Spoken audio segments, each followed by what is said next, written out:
storytelling can actually affect the brain. The emotions that we can conjure up with a good narrative, releases certain endorphins and adrenaline, dopamine into our brains that helps facts stick. You can't look at Malala and say, I see hope in her. Yeah. Hope is an interpretation that you construct about her possibility that by definition doesn't exist yet. The most powerful institution when it comes to bringing about shifts in our culture, it would be media. It's a big responsibility to think about what these images that we're putting into these shows are. Are you going to tell a story about coping in a post-COVID world? The choices that we're going to be making going forward in terms of content in many ways will have to be impacted by who we are, what's happened to us, what stories we want to tell, and how we want to talk about it with kids.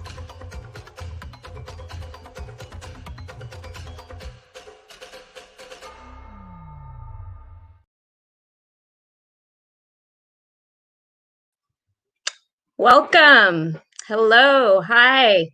I'm Yelda T. Uhls. I'm the founding director for the Center for Scholars and Storytellers. We're based in the psychology department at UCLA, where I teach and I do research. At the Center for Scholars and Storytellers, we focus on the intersection of youth, academic research, and storytelling. As a former movie exec, yes, I used to be in the storytelling business, I know how much storytellers care that the work they do has a positive impact on young people. So we work to make it easier for them and help them access insightful research that might inform their stories. But enough about CSS. Let's get to tonight's event. This is the very first teen-facing event for CSS. And a big thank you to Maya Hernandez and her team who pulled it off. They did an amazing job. We're really, really proud of them. And I think their names are going to pop up. So why are we doing this? We feel it's critical that both academics and content creators who are studying and making stories for youth get young people's perspective, and that's where you come in. We're really honored and thrilled to have the guests you will meet tonight who will be sharing their wisdom. And we're also thrilled that so many teens are tuning in. We hope tonight we'll begin to learn what you want, what you care about, and we promise we will do our best to share those questions and your passions to both scholars and storytellers. We may not get to all of you and all of the questions tonight, but feel free to put whatever you want to ask in the comments, and hopefully we'll get to them either in tonight's event or in the future. Now I'm handing this off to Myra Karan, a fellow for CSS and a fourth-year graduate student in psychology at UCLA. Thanks, Myra. Thanks so much, Yelda, for getting us started, and welcome everyone. We're super excited to kick off our first ever Center for Scholars and Storytellers Youth Engagement Q&A. We have an exceptional panel of guest speakers joining us for today's live stream. What would Leslie Knope do? A conversation for youth about civic engagement representation on TV. So without further ado, I'll begin by introducing our panelists. First up, it's an honor to introduce Michael Schur. Mike is a critically acclaimed TV producer, writer, and actor. He is known for many of his successful creations and productions, including but not limited to The Good Place, Parks and Recreation, The Office, Brooklyn Nine-Nine, and Master of None. Mike has been the recipient of several Primetime Emmy Award nominations and has received awards for his work on SNL and The Office. Currently, Mike is working on his upcoming series Q-Force on Netflix and Rutherford Falls on NBC's Peacock. We are honored to have him here today with us. Thanks for being here, Mike. You said the word honored twice, and that kind of freaks me out. I think you will live up to that term, though. See, but that's why it freaks me out. If you say you're honored that someone's here, then now I feel like I have to speak in a British accent in order to live up to the billing. You're going to be great. We're super excited to next introduce esteemed philosopher, Dr. Pamela Hieronymi. Dr. Hieronymi received her PhD in philosophy from Harvard University in 2000, after which she began working as a professor at UCLA in the Department of Philosophy. Her work addresses moral responsibility, forgiveness, blame, and self-control with respect to our own states of mind, especially our beliefs, intentions, and moral motivations. In addition to her academic pursuits, Dr. Hieronymi has been featured on radio and in print for her fascinating work, and she served as a consultant for the NBC sitcom created by Mike, The Good Place. We're beyond excited to hear from her today. So welcome to Dr. Hieronymi. Thank you. And last but certainly not least, I'm pleased to introduce actress, dancer, model, and current star on Disney Channel's hit series Raven's Home, Navia Robinson. Her resume includes her breakout role as Deasia in the BET network drama Being Mary Jane, and her incredible talent can also be seen in Netflix's Emmy award-winning series Free Rein. Despite being just 15 years old, Navia has created a space for herself in the industry, and you can watch her bring incredible passion to the role of Nia Baxter on Raven's Home. We're so thrilled to have you here with us today, Navia. Thank you very much. I now see what Mr. Schur was saying about the expectation that you were setting for us. Well, now you've made it worse because you called me Mr. Schur. Now I feel like I'm 100 years old. Yeah, you need to start talking in that British accent, I think. Yeah, really. All right, so welcome everyone. It's super great to have all three of you here with us today to talk about the role of media and TV in portraying civic engagement to youth to encourage them to engage in activism. So first, I'd like to start off the conversation by posing to Mike the question that we really highlighted in today's event. So Mike, you create incredibly entertaining content that really appeals to the youth of today. Parks and Recreation is a show that demonstrated the triumphs and tribulations of being in public office from the perspective of a woman who is working her way through government. If Leslie Knope were here with us in today's America, what do you think she would do? And what would her response be to the events that have unfolded in just the past year? Oh, brother. So part of the work of designing a TV show, and especially a main character, is before you write a word of dialogue or try to come up with a plot or a story, you just spend weeks and weeks and weeks trying to like shade in every aspect of the character's personality. You ask yourself questions like, okay, if this person were trapped in an elevator, how would she get out? Or if this person had, were on a cross-country road trip with her best friend, what music would she listen to? You just keep like throwing these sort of scenarios at yourself in order to really get a handle on what the character's like. And even if none of those details ever end up in the show, you still have this kind of reservoir of understanding about who the person is. And so when we were working on that show, Greg Daniels and I, who created with me, and we did that work, we kept coming back to the same thing about Leslie Knope, which is just she's an optimist. Like that was the sort of North Star for everything that she did, is that she would take a punch and get right back up and start fighting again. And so, a lot of people have asked me, because the show was specifically about government, about good government, and the difference between good government, bad government, and specifically about trying to navigate your way through difficult times in government when people are actively seemingly rooting against you and want you to fail for some reason when you're in the government. The thing we kept coming back to is like, well, she would just won't give up. Like she was just indefatigable. So, in terms of what she would have done over the last, let's call it, well, really 4 years, but specifically the last year and really over the last month, is keep fighting. Like that's the North Star of her entire personality profile. And that might seem a little vague, but there are real life analogs, I think. We certainly drew from some when we were writing the show. But you see someone like Elizabeth Warren, for example, who just every day is like, I'm proposing this bill to fix this problem.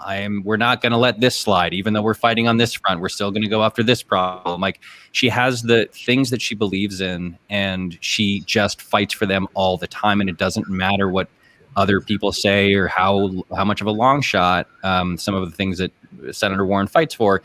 These are the things she cares about. She keeps fighting for them. So the simplest way to put this is like, that's what Leslie Knope would be doing right now. She would be like in her office at 4 a.m, like writing memos and sending messages and making phone calls and sending texts and trying to get whatever it is that she was working on through one way or the other. We had a part of the backstory of her character that we had on the show that we actually mentioned once, I think, was that I read an article about Bill Clinton. He slept 4 hours a night. I don't know if that's true or not, but I remember reading that. And I was like, all right, well, Leslie sleeps 4 hours a night. That's the reality. She goes to sleep at 1 and she wakes up at 5. And that was in part because based on what we showed of her in the show, that's kind of the only way she could have done most of the things. She would show up with Christmas presents, and brownies, and have written 1,000 memos, and she wrote books, and she recorded albums, or whatever else she did.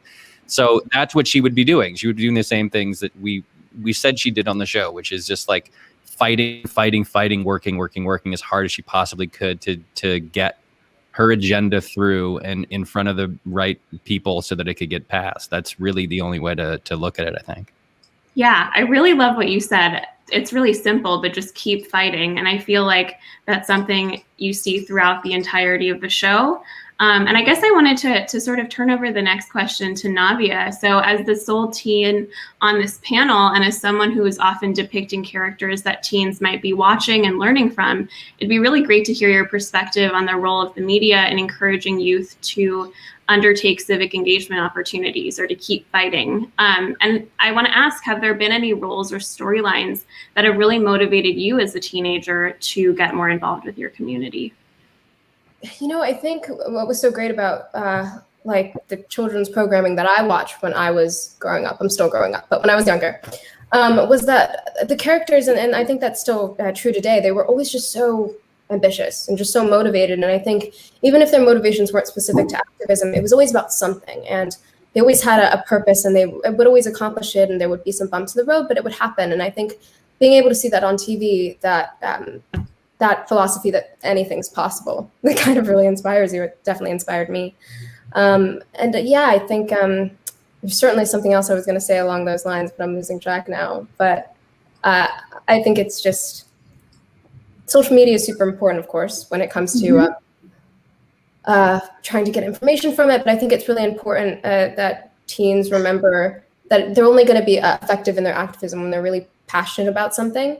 So social media is an incredible platform, and you can get so much information from it. But making sure that you really take your time and sit with all of the loads of information that you're learning and processing is super important. So you can really get to the core of how you feel about it and how you want to go about changing what you see needs changing.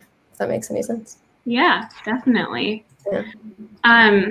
So I guess moving to Dr. Hieronymi, as an expert in moral philosophy, how do you think your work informs the need for youth of our society today to really engage with their communities and undertake civic responsibilities?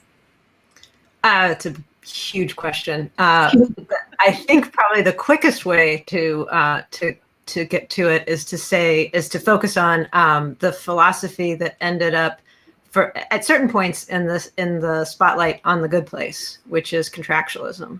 So that's the idea of that is that ethics is about how we get along with one another, and essentially that the rules of ethics are the rules we could all agree to if we all have the same say in deciding what those rules would be. So it's it's simple in a way, and it's just it's part of the idea of the common good that you hear people talking about now. And one of the fantastic things I think about a lot of the people I encounter, the young people I encounter in my classes, and that we see across in the public eye, is the sense of the common good that they can really they really understand in a way that you don't see a lot of times in in our public life together. Yeah, definitely. Related to that, how do you think we can make conceptions of, how to be a good person, as we talk about a lot, or at least as the Good Place talks about a lot? How can we make this conception of how to be a good person more central to television, but also more accessible to a wider audience? So for a lot of people, their introduction to moral philosophy might have come from The Good Place. Do you see avenues as to how to reach more general audiences about the information related to moral philosophy in other ways beyond television? It's a great question. And it was one of the real privileges was to work with Mike and to be able to, tell him what I know and have him pick it up and do what he knows how to do, which is storytelling. the in the time since we've he shared with me some am I allowed to say you have a little book of a book he has? Sure. And through the whole time, what's really stood out to me is how crucial stories are for reaching people. And it's not the way that I've been trained to think. I've been trained to think in arguments and sort of abstract structures. But interacting with Mike and doing this project, it made me realize that the most effective moments in my teaching are always moments of storytelling. And so my takeaway from that is the importance of if what we want to do is bring some of the insights from a field like philosophy into the mainstream, is that it will require these collaborations, because it's not my training, it's not my talent, but I feel like it's been very and even I've done a little bit of talking with journalists as a result of my involvement, and there too, pairing up with people who where we can together bring the message across in an effective way. Yeah, I mean, I think that just relates what you were saying. I'm going to try to pronounce your last name. Ready? Dr. Hieronymi. Perfect. Yeah. Okay. I think what you're just saying is so important about perspective, and I think that's really how you can access people and really kind of reach that common good, is just on trying to understand other people's perspective and having sympathy for other people and why they think the way that they do. But also, I think you said a little bit something about like who decides the standard of what common good is.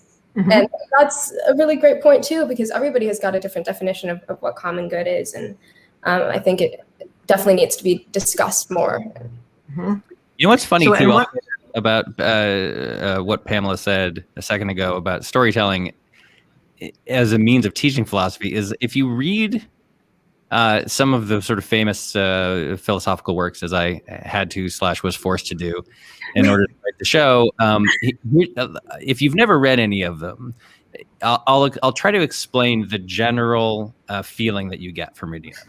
And the general feeling is like blah blah blah blah blah blah blah, impossible, confusing, tortured sentences, long run-on sentences, references to 1,000 million trillion other things you haven't read, blah blah blah blah, blah for like 800 pages, and then the person writing it will go like, okay, let me put this into like a narrative. Imagine you're walking by a river and you see a drowning child, and suddenly you're like, oh my God, thank you. Thank you.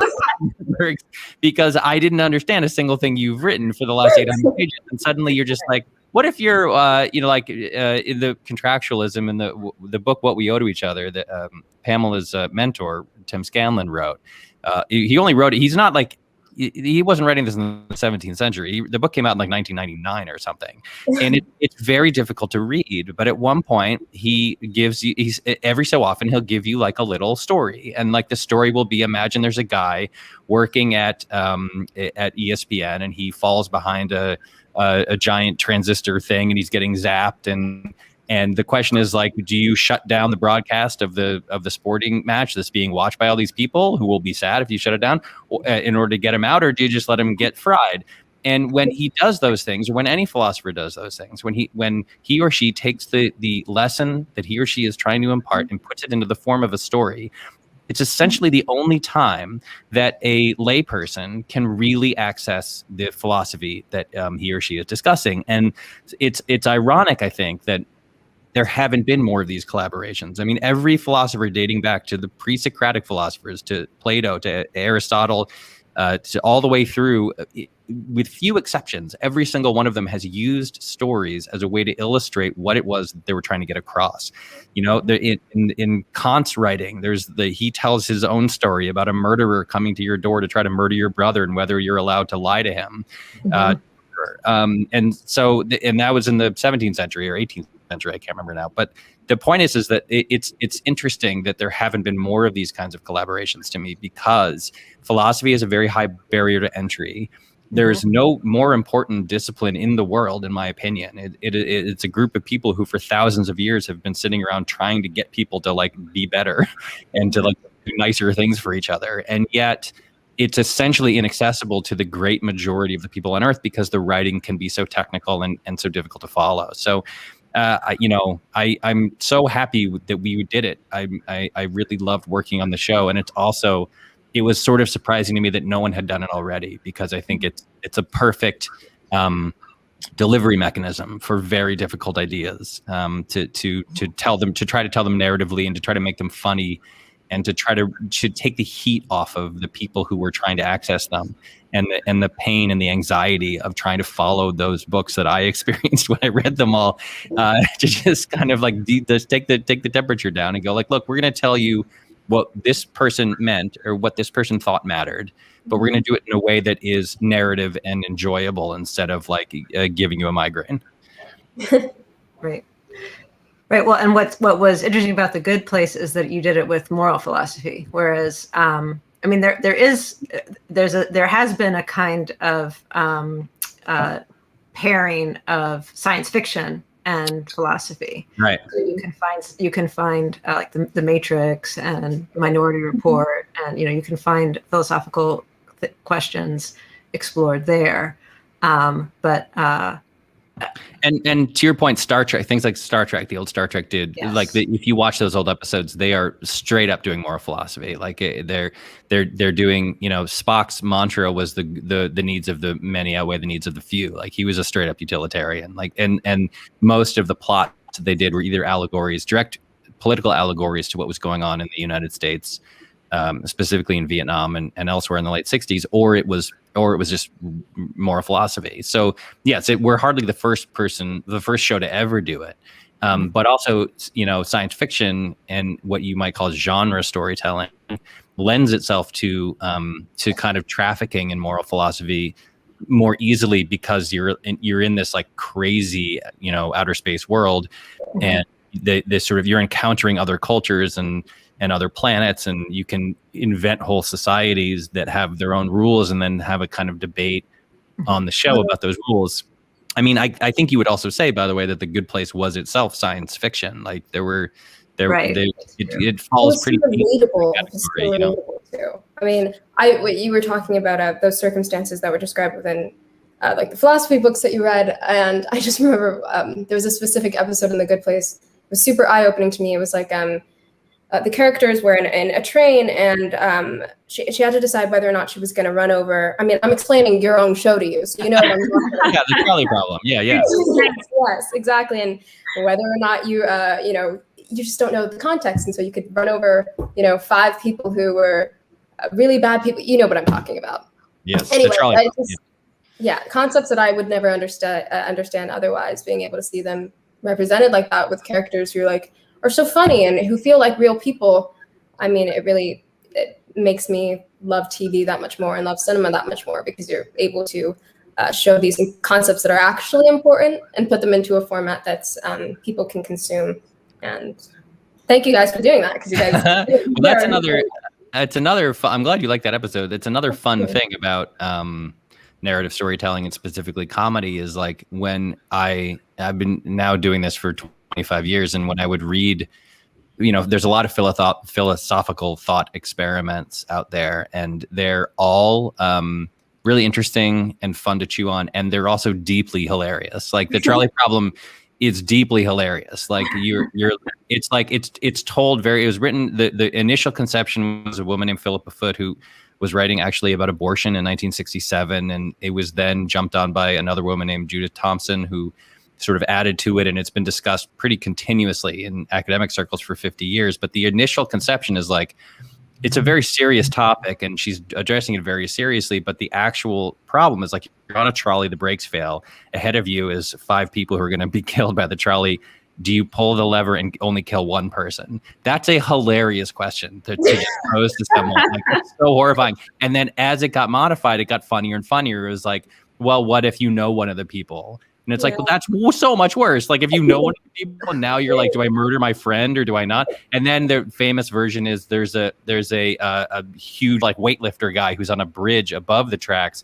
Do you shove that person onto the tracks, who will then act as a trolley stopping device to prevent? And it's like, this is ridiculous. Like they're all, and so that the real joy of it for me and the other writers was saying like, these are really serious questions, and understanding what it means to be a good person in the world, and why you're making the choices you make is dependent on knowing why you're answering these questions the way that you're answering them, and really teasing them apart and thinking about all of their components.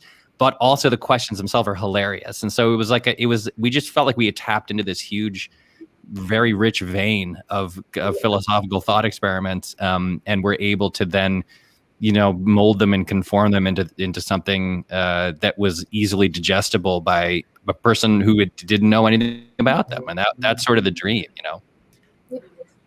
Yeah, I think it's really funny that you take the trolley question and put some comedy and humor behind it, and you definitely can see how you do that in The Good Place as well. And one thing that I really love that you guys had said was just the role that storytelling can have in terms of teaching people something. And I feel like these concepts, like you guys described, relating to philosophy, or more specifically moral philosophy, can get really jumbled and confusing if you're reading like the original documents. But the fact that you guys were able to take some of these really important lessons about what it means to be good and distill it into a format that's digestible and entertaining for people is really special. And on the topic of The Good Place, I wanted to just take a moment to talk a little bit about what we did at the center to elevate youth voices. So we had students and teens and tweens from across the country participate in a blog competition. And the blog was surrounded by it was focused on the question that we're talking about today, which is about civic engagement during youth. And basically we had one winner, and the winner was Poppy. She's a 14-year-old, and Poppy's birthday is coming up soon. And so she asked us if we could read a message to Mike because she's a huge fan of your work. And she also submitted a question for both Mike and Dr. Hieronymi. So I'm just going to read the message really quick, and then I'll move on to the question. So Poppy says, I just wanted to say that I'm incredibly grateful to Michael Schur for working on and creating some of my favorite TV shows. I absolutely love Parks and Rec, Brooklyn Nine-Nine, The Office, and The Good Place. His work has truly been a big part of my life, and I'm amazed that I got to ask him a question. So Poppy's question for Mike and also for Pamela, because you worked on The Good Place as well, was what kind of research and preparations did you do to ensure that you portrayed civic engagement as best as you could on shows like Parks and Rec and also on The Good Place? I suppose I should start, and then Pamela can join in. First of all, thank you, Poppy. That's very nice of you. And you have a cool name. So Parks and Rec was... we wrote Parks and Rec in 2008. Excuse me. And some of the people who, like Poppy, who's 14, might not even remember this, but 2008 was a very dicey time in a different way than today is dicey, because the world was, the financial crisis was happening. The world was collapsing around us. And what became clear was that government was going to be playing a much more active role in people's lives on a day-to-day basis than it had been, I think, in the previous few decades. So to research that show, we went and talked to a lot of local politicians, local and public servants, people who worked in parks departments and small departments in various cities around Los Angeles. We went out to Pomona, and we went to Burbank, and we went to a bunch of different cities. And then we also went to a bunch of city council meetings. If you, once the world is back up and running, if you are bored and you are looking for some good entertainment, attend your local city council meeting, wherever you live in the world. It is truly wild, because part of this great system of democratic representation that we have in this country means that town after town, city after city, the representative government of that municipality has to meet a certain number of times and has to open the floor to comments and questions from the public. And if you watch Parks and Rec, you know that we portrayed a lot of those scenes on the show. They're not exaggerated. That is pretty much what it's like. I've always wondered that too in watching the show.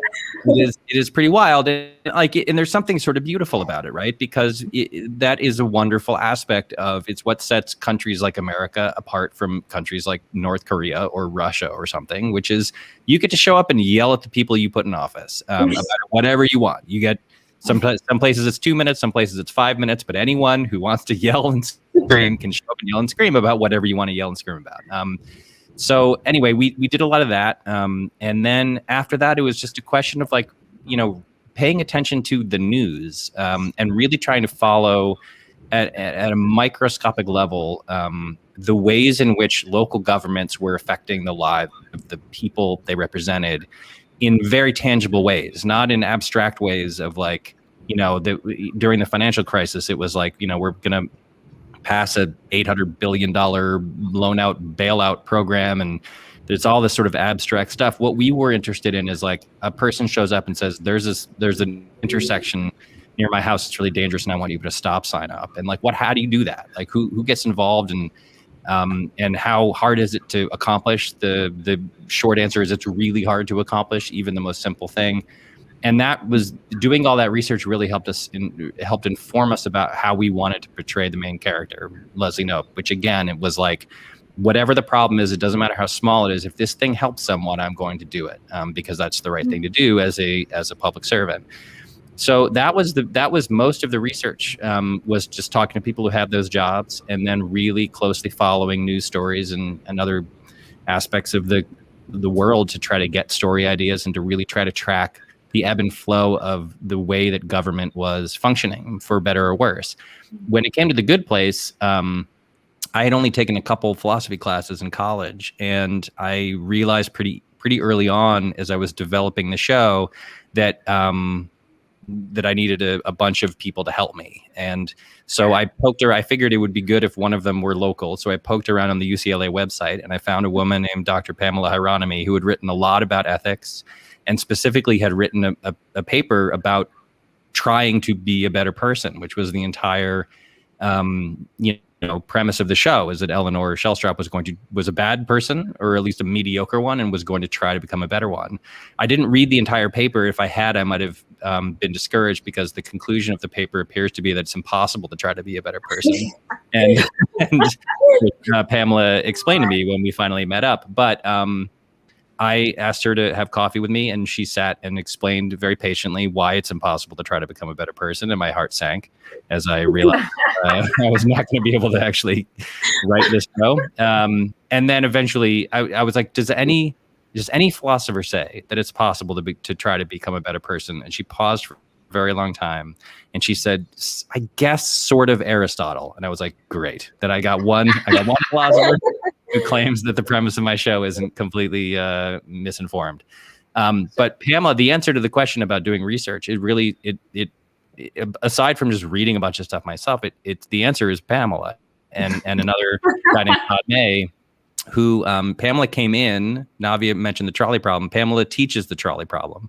And she came into our writer's room and like gave us essentially her philosophy 101 lecture on the trolley problem. And that was a big part of the research of the show, was when we had things we didn't understand, we had people like Pamela that we could call. And they were so cute. They were like, we don't want to answer these questions. We might be wrong. I don't know what you're thinking. It's very funny. But it turns out you can be good. You can try. So I need to explain my thing. So yeah. So the problem is if you're like Eleanor, you don't have a good motive. And if you're like Eleanor, your motive for being good is itself bad. Like you have a bad motive for being good. So then someone like Aristotle says, oh, no problem. Just act like the good person, fake it till you make it. Practice makes perfect. But wait a minute. If I'm just faking it and practice makes perfect, why won't I become a great faker? Why won't I just be like really good at faking virtue for a bad reason? Mm-hmm. I have to actually become a good person.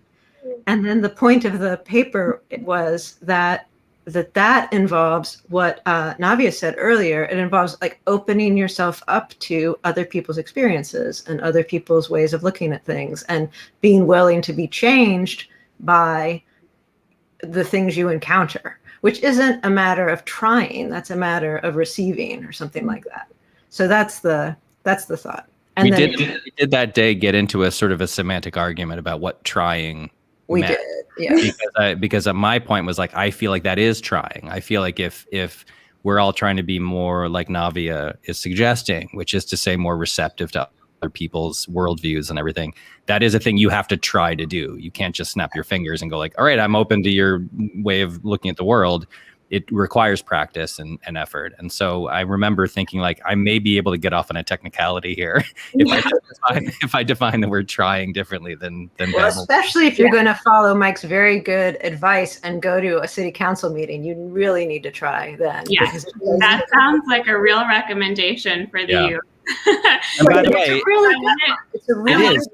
And we're talking about civic engagement, right? And so like you may not get a ton out of it in a sort of nuts and bolts way, but like civic engagement isn't a thing that you can just like wear like a coat for a day and then toss aside. Civic engagement is a sort of a lifestyle, I think. Yeah. And it is, you know, when I was a kid, when I was Navia's age, civic engagement meant something very different than it means now. Civic engagement or caring or empathy or whatever you want to call it meant like you read a book or someone got you a calendar for Christmas or Hanukkah, and the calendar was like one good thing you can do for the environment every day. It was like, don't leave the water running when you brush your teeth. And you felt like, I'm civically engaged. This is fantastic.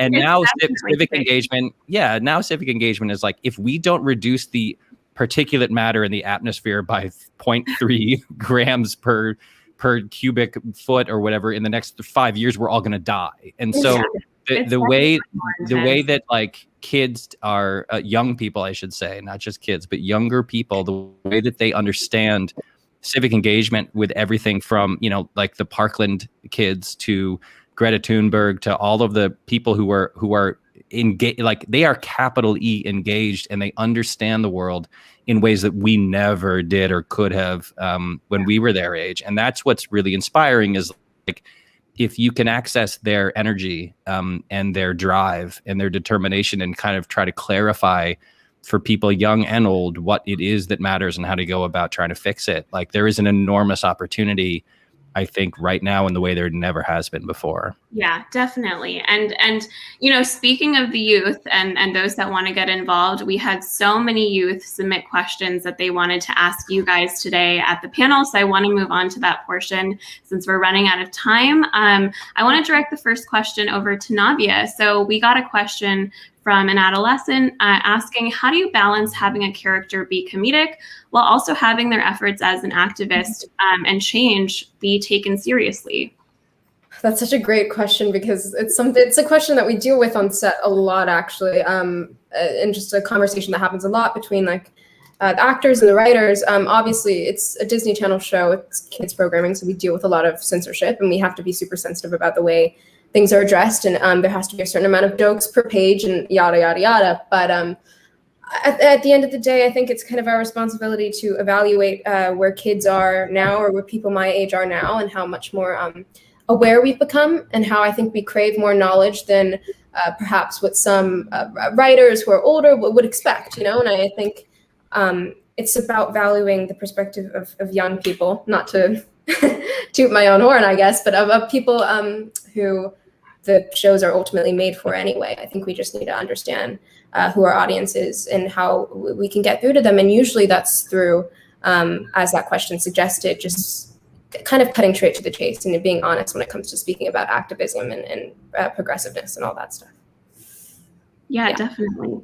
Mike, do you have any sort of takeaways just given Leslie Knope's character? You know, one youth sort of talked about how they noticed that Leslie seemed a bit more ditzy in the first season, but it might have been sort of tamed down a little bit in follow-up seasons.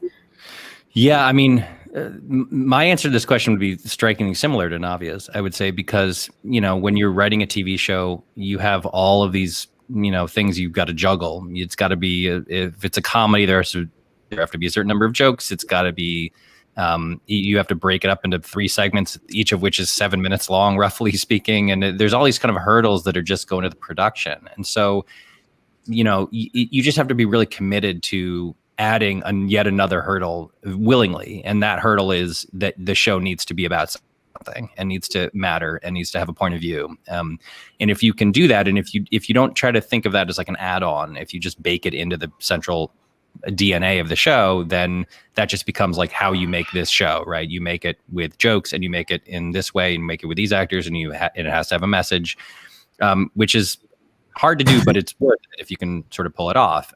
As far as Leslie, we always had it in our head that she was a sort of eternal optimist who didn't have any real political savvy. And with the journey of her character over the course of the show was going to be that she just learned how to be more sort of politically savvy and get more of a backbone. And what ended up happening completely accidentally was that she came off in the first season as a ditz, or as a person who wasn't very smart, which was obviously the opposite of what we wanted to say. We wanted her to be incredibly smart and very well read. We described her internally as a person who had read 10,000 books about golf, but had never actually gone golfing. That's sort of her. So she knew everything about everything, right? But she just didn't have any practice actually putting it into action. So that was totally accidental, and it killed me because Amy Poehler is just about the least ditzy person I've ever met in my life. And the idea that the character who wasn't supposed to be ditzy, played by Amy, who was definitely not ditzy, would come off that way was like, oh no, we really screwed up. And it was a very quick course correction for us. Like we very quickly, when we got that feedback, we changed course, but it still kills me that that's what people think of that first. I think it's the unfortunate association of being positive and an optimist with ditziness. Totally. I see that all the time. And I like to be as active as I can, and a lot of time I'll get remarks and feedback from people who are usually older than me via social media or other outlets that you're being a little too unrealistic, which could be true. And I don't think we're ever going to achieve a perfect world, but I also don't think it's naive to strive for one. And so I think that's just a common thing that. Well, you're being naive is a way for people who are scared to try to keep people who are younger and more energetic and more interesting than they are, like, in their place. Like it's just like I'm old and wise, and you're young and naive, and I know, but it's like, just ignore it. If someone calls you naive, just ignore them. That's not a person who has any business weighing in on whatever it is that you're talking about. Yeah. So moving on to another question from Kayla Kramer. Is there a greater push, do you guys think, to show civically engaged characters because of our current political climate? I think so. I would say. I mean, I think that with the number of serious problems the world is facing right now, if you try to present a TV show with a bunch of characters who don't care at all about the world, they're going to seem horribly out of step. And that doesn't mean that every single show on every network has to be weighty and heady and involve discussions of climate change and the benefits of solar and wind power versus coal burning fuel, whatever. But it does mean that the people, in most cases, you kind of need your characters to be like aware of what matters, and they can, like, there's plenty of shows where the characters are empty-headed nihilists, and they're really funny. The show It's Always Sunny in Philadelphia, which has been on for 14 years and is wildly popular, is about 4 of the worst people who have ever walked the earth. They're selfish and narcissistic and don't have any interest in anything outside of their own lives. So it's obviously, like, it's entertainment. TV is a very big tent, and there's a lot of room for a lot of different kinds of things. But I definitely think, if the question is there more of a push for that now? Yes, there certainly is. There's more of a sense that people want to see characters reflected back at them who share a sense of, like, what matters in the world. Yeah, exactly. I mean, I think storytellers and writers, they draw inspiration from what the world is around them. And so naturally, I mean, with our show, specifically with Raven's Home, when we saw, like, the rise of Greta Thunberg and people like that who were really inspiring youth and who were really making an impact, of course, we wanted to, kind of involve that in some way, because it's important. You just draw inspiration from the real world. Yeah, definitely. Navia, there was a question that came in for you. Someone asked, how do you work effectively and feel comfortable in an environment in which your colleagues may have different political and social perspectives? As a Black person, I sometimes experience anxiety knowing that perhaps the people around me don't support the BLM movement. I'm reading that in first person for the adolescent. That's a great question. I think I work with a lot of adults, and so I think they know not to approach that conversation, and politics aren't really spoken about in my environment. However, I know what it's like to go to school and people having different views. I know what it's like to be in friend groups of people my age who all hold different views. And it is really difficult. I wish I had an answer, but I'm still dealing with that same thing. I mean, there are people that exist who, in this specific question, don't support that movement. That does sting, especially when it affects you directly. I wish I had an answer, but I really don't. I think at the end of the day, you just you have to be confident that those people will find their way, and that they'll gain some perspective at some point. Yeah, definitely. So we have another question here. This one is for Mike and Pamela. When you approach more adult topics such as death, morality, or inequality, do you actively try to present it in a way that's palatable for a younger audience, or does it just evolve into something more generally understandable through the process of analyzing the concept yourselves? I'd like to hear Pamela answer that in terms of her teaching. So when I'm teaching undergraduates, and so I regard them as adults. And one of the things I've learned in teaching undergraduates, so because of the way philosophy is, it's tempting to think that you have to kind of walk before you run. But I've learned that that's a bad way to teach. And so my approach is to throw people right into the thickest, hardest problem and let them give it a try. And it may not go, it won't go well because they don't have the tools that I'm going to give them in the They're course gonna of fail. but they see the problem. They get they get into it, and They'll then fail super gracefully. and then they know why it's worth trying to figure out like how to define this and what to do. All those abstract things that Mike was like, oh my God, what's this about? You've got some reason because you started with the problem of, well, why is it okay to kill one person to save 5 if it's a trolley, but it's not okay to kill one person to save 5 when I'm transplanting the organs from a healthy person into sick people? Like, that's a problem. Why is it okay in the one case and not the other case? So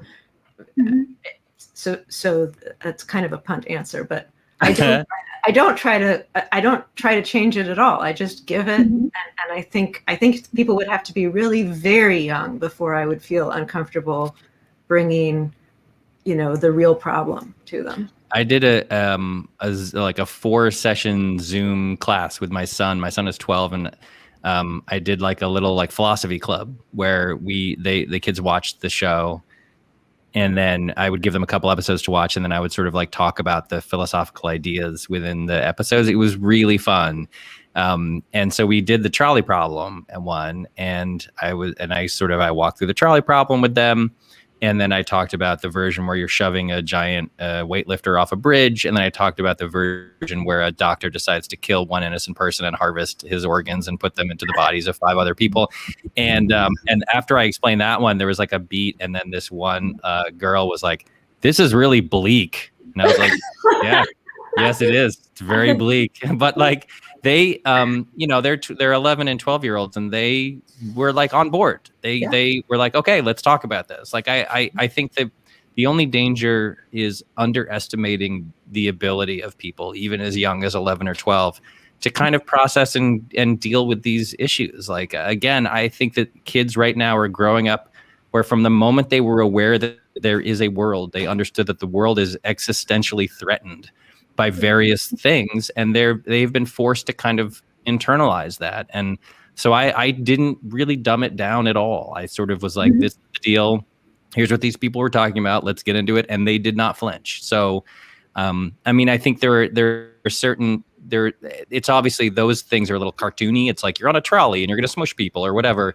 But and I don't think I would get into real hardcore, just war theory stuff with them or something that gets into really dark places. But they're capable. They're capable of understanding and processing in a way that I think people often underestimate. Yeah, on behalf of young people, thank you guys for thinking that way, and thank you for understanding that we already think about concepts like that. And I think the real danger is not being able to talk them out and having an open space to analyze them. Yeah. adolescents are often quite underestimated in terms of their abilities and their ways of thinking. Mike, I want to direct the next question to you. We're going to shift gears a little bit. Someone submitted a question saying, I'm a gay, genderqueer 13-year-old who dreams of someday writing comedy. However, when watching comedy on TV, I barely see any representation of myself in any characters. How would you ensure LGBTQ+ to be more commonly and accurately portrayed in media, such as TV shows, movies, etc.? And how can a person like me help move things along so that I can follow my dreams? Well, the good news for you, person who wrote this, is that if you were writing this 5 years ago, even, the answer would be like, good luck, kid. But in the last, literally in the last 5 years, I personally have seen LGBTQIA plus representation, not just double or triple, but like quintuple or octuple or something in shows.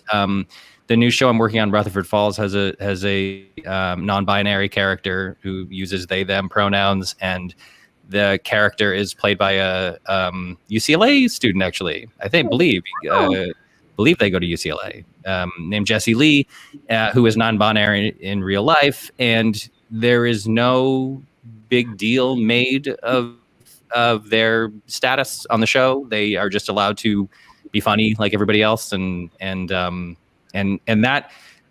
So, is there a long way to go before the LGBTQIA plus community is accurately represented or numerically accurately represented in TV? Oh, of course there is. It started from zero about 10 years ago, and it's just now ramping up. But I think that what you are going to see over the next 5-10 years is an explosion of characters who are from every part of that spectrum represented accurately and respectfully on television. Yeah. That I can't promise you that, but that is the way that we are trending, and it is a hard trend. It is it's like a real. It's not like a let's give lip service to something. It's like, no, we need to do this. And as far as you personally, the best way to do it is to make something great and work hard. And if you want to be an actor or a writer or whatever, like, go through the same exact process that every single other person who wants to be an actor or a writer goes through. Write your story if you're a writer, or go on auditions if you're an actor, and just join the community and just be around. I think that, like with all things, when I started at Saturday Night Live in 1998, when Tina Fey was the head writer, and it was a huge deal that a woman was the head writer of Saturday Night Live. It had been on since 1975. They never had a female head writer.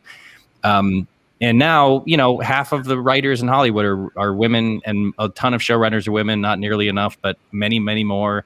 And I think that, and we have largely moved on from the conversation about women in comedy to things like LGBTQIA in comedy, or South Asians in comedy, or East Asians in period dramas. Like we're making progress, and the way that we're making progress is when you stop asking the question, like, when are we going to see this? Like, some of those questions we've been able to stop asking, or at least stop asking as frequently.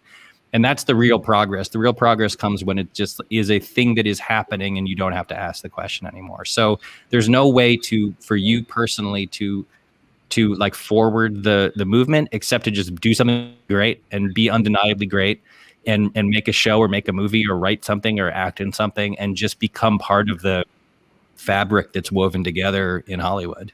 Yeah. So moving on to a couple of the last questions we have here, since we're running out of time. One question that we had submitted from Jordan Levinson was, do you think that civic engagement on screen looks different based on the character's race? So this, I guess, would be for Mike and for Navia.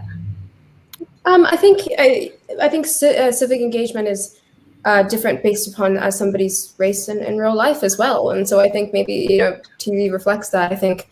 I know the character that I played, Nia, they talk a lot about kind of what it's like to grow up in an urban community, and those specific issues that would affect an urban community. And urban communities are majority popularized by Latinx people or African American people. And so, I think it does, your race or your ethnicity can relate to the certain civic engagement and political issues that you face.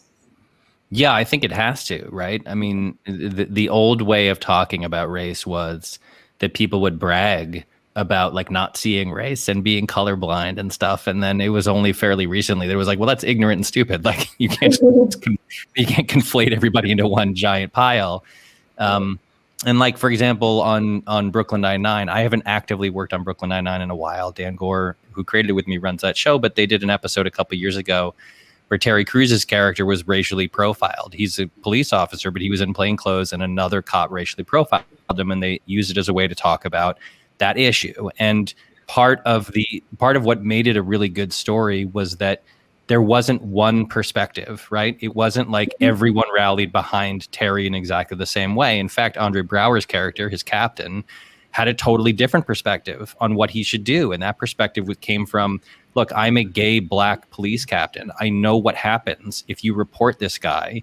What's going to happen is you're going to be sidelined and there's going to be retaliation, and you have a very promising career and you could become a captain or even higher. And if your career got derailed because of this, that would be a shame. And then Terry's character was like, yes, this is the right thing to do. And meanwhile, Andy Samberg's character was like, where do I fit in as a not a black cop? Like, how do I deal with this? And his fiance / wife, Melissa Fumero, who's Cuban, was like, how do I fit into this? Like all of the different perspectives are important, and they all are different, and they all need to be explored, because I think that there's a problem with representation, in my opinion, when you treat any group of people monolithically. When you say like all of this kind of person have this perspective, like at some level, everyone is an individual and has different personal experiences and has a different background and a different outlook. And so you have to be really specific, and you have to try. I think the best kind of progress is when you say like, there's a panoply of possible ways to react to this, and all of the things that make you are going to play into how you react to this. And it would be a shame to just sort of say like, this is the way to respond, or this is the way anyone should feel. And the more specific we can get, ethnically, gender wise, or anything, I think the more people will feel seen and feel like whatever they believe is okay and valid. Yeah. And the more that we learn too, when we can see all those different right sides. Totally, absolutely. Like the more it will feel like, okay, that's a thing I hadn't thought of before, that's a perspective I hadn't considered. Yeah. So as we get toward the end of our live stream, this has been such an incredible discussion. I wanted to ask a question to all three of you that someone submitted. What is something that you'd say to a young person who wants to make a difference in their community? So Navia, we can have you start, move on to Pamela, and end with Mike. I think, the answer is almost within the question. I think just reach out and to your community, whether that's your friends or if you have a sibling who you know would support you and help you with something. I think it's really just starting somewhere. And I think that often starts with just personal relationships that you have with people, and building your own personal network from there, and a support system to help you make a difference within your community. Starting small, and then, it evolves into something bigger and impactful. And whoever submitted that question, I really respect you, and I encourage you, and I'm very excited that you're curious about what you can do for your community. So I'm pretty much going to say the same thing. I would say find your team. And Mike's comment about town halls. So when I moved into Santa Monica, which is a city within the massive thing of LA, but it's still a pretty sizable population. And for various reasons, I ended up getting involved in local government things. It's tiny. It's just a tiny little group of people. And there's a neighborhood group. It's just a tiny little group of people that really make a difference and that really work together. So if you can find your team and make your impact that way, I think that's it's amazing what can be done, actually. I would second that. But I would also say that there's a sort of analogy, I think, in my own career of being a writer. I remember in the early days of my first job at Saturday Night Live, I was talking, I was really struggling. I really was finding it hard to figure out how to be successful. And I was talking to a friend of mine who wrote in the show, and I was just like, I just feel like I don't know how to do this. And he goes, nobody knows how to do this. And I was like, oh my God, it was like a revelation. And it's a very good lesson, I think, because if you're trying to make a difference in something, if you're thinking about like running for a local, school board, representative at your school, or you're trying to start a nonprofit or whatever it is you're trying to do, there will be a moment where you think to yourself, I just don't know how to do this. And what's important to know is that no one knows how to do it. Whatever the thing is you're doing, nobody knows how to do anything. Like there is a real, the people who are successful in activism, I think, are the people who ignore that nagging voice in the back of their head that tells them that they don't know what they're doing. Because the truth is, when you get into any structure or any kind of organization, you very quickly realize that no one has any idea what they're doing. No one's actually good at it. Everybody's doing it by trial and error. Some people are just completely faking it. Like you have to overcome that doubt that is inevitable, that you feel like you're in over your head or that you don't know how to accomplish something, because I promise you, like, no one actually does. All of the people who have accomplished anything new or great had a moment where they just realized, like, oh, no one else knows how to do this either, so it might as well be me. Like that really, that's it. It's all Yes. people. It's Yes. like it's not like there's some machine out there. It's decision makers and people all the way up, and Yep. you just find your way through there. And then the best lesson I got from my mother, who has since told me it's because she didn't know what else to say to me, but that's okay. was, where there's a will, there's a way. Like, you run into a problem and she'd just be like, no. I'd be like, well, what do I do? And it turns out Mom was thinking, I don't know what you do. But she just said, well, there's a will, there's a way. And I would just, okay.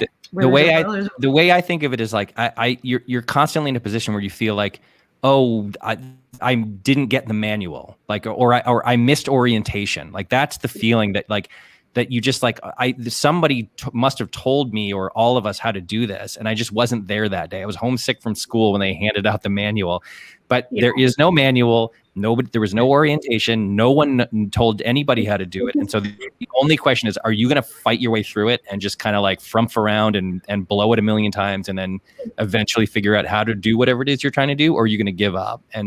And just keep that in your mind. Like, that is a good piece of advice that I got from my friend, is like, no one actually knows how to do anything. It's all people guessing and trying and failing. And so if someone's going to do anything, it might as well be you. Yeah. And if all else fails, just think, what would Leslie Knope do? See what I'm saying? Perfect ending. Yeah. Powerful advice. Thank you all. Oh my goodness, I was blocked. Oh my, that was incredible. You guys were incredible. I can see why Pamela and Mike spoke for 3 hours on your first meeting. You have so much to offer, and Navia, you are brilliant, and I didn't know you were only 15 when we I was like, oh, she's almost 18 probably, she's so mature. That was a real blow to me personally. Like, that was a real ego smashing moment. I know, right? Exactly. We think we're so wise that somebody much younger than us comes on and does incredible. To be fair, it's because I've been raised by people who are your guys' age. So there you go. Okay, I guess that feels okay. Not sure about that one. But anyway, thank you so much, Myra. You did a great job. And thank you to the entire CSS and youth engagement team. This was incredibly successful. We got so many questions. We're sorry we didn't get to every single one of your questions. There were incredible ones. And we are over. So let's say goodbye. Signing off. Bye, guys. I'm going to go read the paper now, Miss Pamela. I'm so interested now. Bye. Perfect. Thank you, guys.